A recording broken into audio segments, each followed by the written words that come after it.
Hello students, let's see this question. The question says the stability of dihalides of silicon, germanium, tin and lead increases steadily in the sequence. अब पता है कि ये जो चारों elements given हैं ये हमें एक ग्रुप के गिवन है and that is group of 14, group 14 के गिवन है ये. तो सबसे ऊपर कार्बन आता है, then silicon, then germanium, then stannous that is tin and then lead. ठीक है, लेड आता है. तो इनकी जो जनरल इलेक्ट्रॉनिक कॉन्फ़िगरेशन है वो क्या है, NS2 एंड NP2 है. ठीक है, NS2 एंड NP2 है. तो जनरल इनकी जो कॉमन ऑक्सीडेशन स्टेट है, ग्रुप ऑक्सीडेशन स्टेट है, वो जनरली इसकी क्या होती है, +4 होती है. मतलब ये चारों इलेक्ट्रॉन लूज करके नियरेस्ट नोबल गैस कॉन्फ़िगरेशन ला सकते हैं. एंड +4 भी होती है एंड +2 भी होती है. ठीक है, ये कॉन्फ़िगरेशन होती है इनकी. ठीक है, ये कॉन्फ़िगरेशन हो सकती है, होती है. बट जैसे ही हम डाउन द ग्रुप जाते हैं तो लोअर ऑक्सीडेशन स्टेट क्या हो जाती है, डोमिनेट करने लग जाती है. यानी कि +2 ऑक्सीडेशन क्या होती है, डोमिनेट करने लग जाती है. अब ऐसा क्यों होता है, क्योंकि हम जब डाउन द ग्रुप जा रहे होते हैं तो पीरियड में पीरियड भी इंक्रीज हो रहे होते हैं, मतलब एक पीरियड से दूसरे पीरियड में जा रहे होते हैं. और आपको पता है कि अगर मैं ये देखूं, पीरियड नंबर 2 है ये, period number 3, period number 4, period 5 and period 6.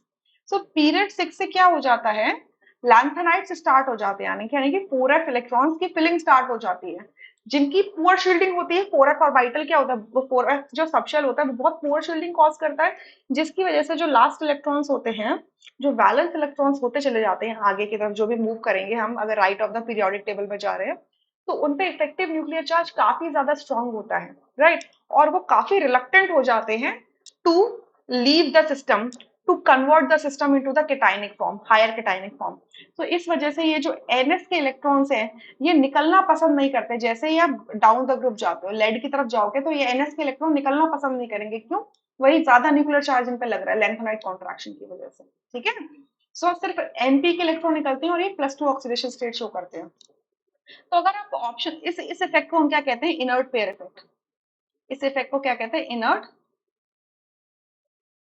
Inert pair effect. ठीक है, इसको कहते हैं इनर्ट पेयर इफेक्ट, राइट. अब यहाँ पे अगर आप ऑप्शन दे रखोगे तो ये डाई हेलाइड्स ही बनाए हुए हैं. यानी कि जो हर एलिमेंट है, ग्रुप 14 का जो एलिमेंट है उसका +2 ऑक्सीडेशन स्टेट दिया है. तो कह रहे हैं stability of the die halide increases. यानी कि सबसे ज्यादा स्टेबिलिटी किस डाई हेलाइड की होगी, ऑब्वियसली उसकी होगी जो हायर मेंबर होगा इसके ग्रुप का. यानी कि लेड का डाई हेलाइड सबसे ज्यादा स्टेबल होगा. तो यहाँ देखो लेड का डाई हेलाइड सबसे ज्यादा स्टेबल दिख रहा है, यानी कि आपका सेकंड ऑप्शन नहीं हो सकता और फोर्थ ऑप्शन नहीं हो सकता. अब लेड के बाद किसका होगा, टिन का होगा.